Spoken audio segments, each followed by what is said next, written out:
Bapak, Ibu, Saudara-saudari yang dikasihi oleh Tuhan, apa kabar? Semoga kita selalu dalam keadaan baik dan sehat dalam kasih karunia Tuhan. Bapak, Ibu, Saudara-saudari, siapa yang di dalam perjalanan hidup Anda pernah mengalami yang namanya sakit hati? Pasti kita semua pernah mengalami yang namanya sakit hati, karena kita masih punya hati. Kalau kita tidak punya hati, ya tidak akan pernah mengalami yang namanya sakit hati. Atau siapa di antara kita yang pernah mengalami kekecewaan? Ya, pasti semua di antara kita pernah mengalami kecewa. Karena apa? Karena kita bukan malaikat yang bisa menentukan, yang bisa tahu tentang masa depan, bisa menentukan arah hidup kita bisa menentukan semua rencana kita akan terlaksana dengan baik. Pasti dalam perjalanan hidup kita, semua yang kita rencanakan, kita impikan, kita harapkan, ada hal-hal yang tidak sesuai dengan yang kita inginkan. Kita bisa saja kecewa. Atau Bapak, Ibu, Saudara-saudari yang terkasih, siapa di antara kita yang pernah putus asa dengan kekecewaan, dengan rasa sakit hati tadi, dan akhirnya kita berhenti di tengah jalan untuk berbuat baik? Nah, apakah kita boleh untuk akhirnya berputus asa dan berhenti berbuat baik? Tentu saja sebagai orang beriman, kita tidak boleh punya sikap seperti itu. Bahkan dalam bacaan Injil hari ini, Yesus mengatakan kepada para murid yang mengikutinya, "Kalau kamu tidak membenci ayahmu, ibumu, istrimu, anak-anakmu, kamu tidak boleh untuk mengikuti Akulah." Yesus mengatakan sesuatu yang keras seperti itu.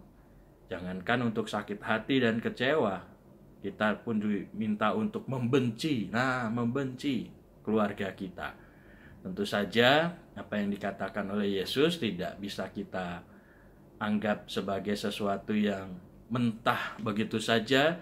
Kita harus membenci ibu kita, membenci orang tua kita, keluarga kita, bukan seperti itu. Tetapi Yesus memberikan sebuah penegasan di akhir dalam perikop atau bacaan Injil pada hari ini, yaitu siapa saja yang tidak mau meninggalkan apa yang ia punya, dia tidak layak untuk menjadi muridku. Artinya apa? Dia mau semua muridnya, semua yang mengikuti dia, mau meninggalkan segala sesuatu, termasuk keegoannya, termasuk kediriannya, termasuk pride. Apa itu pride?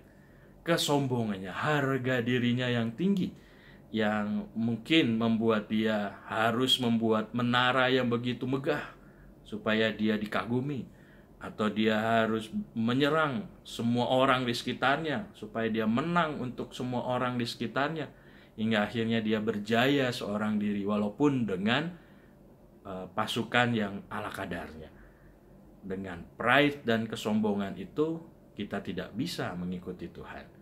Karena apa? Karena dengan pride dan kesombongan itu kita mudah sakit hati, kita mudah kecewa, kita mudah akhirnya tidak mau melakukan lagi perbuatan-perbuatan baik kita, karena segala sesuatunya membuat kita tidak merasa tidak berdaya. Nah, Bapak, Ibu, Saudara-saudari yang dikasihi oleh Tuhan, dalam bacaan-bacaan hari ini jelas Tuhan mengajak kita untuk menjadi pengikutnya yang rendah hati, pengikutnya yang mau untuk mengikuti jalan Kristus dengan memikul salibnya. Pun seandainya kalau salib itu membuat kita merasa kecewa, merasa kita sakit hati karena ulah atau kata-kata orang di sekitar kita, kita tidak menganggap itu sebagai hambatan kita untuk terus berbuat baik. Kita tidak menganggap itu sebagai hambatan kita supaya kita terus untuk melayani orang lain. Kita tidak menganggap itu sakit hati dan kekecewaan itu sebagai hambatan kita untuk mengikuti Tuhan. Kalau itu menjadi hambatan kita, mungkin saja kita belum layak untuk mengikuti Tuhan. Maka marilah kita mohonkan rahmat dan berkat agar kita mampu dengan kerendahan hati kita, dengan kesederhanaan kita, dan kita mampu dengan iman kita yang semakin kuat dan mendalam, kita mampu menjadi pengikut Kristus yang setia. Walaupun mungkin kita terluka, mungkin kita kecewa. Kemuliaan Tuhan, kemuliaan pada Bapa dan Putra dan Roh Kudus, seperti pada permulaan, sekarang, selalu, dan sepanjang segala abad. Amin. Tuhan memberkati.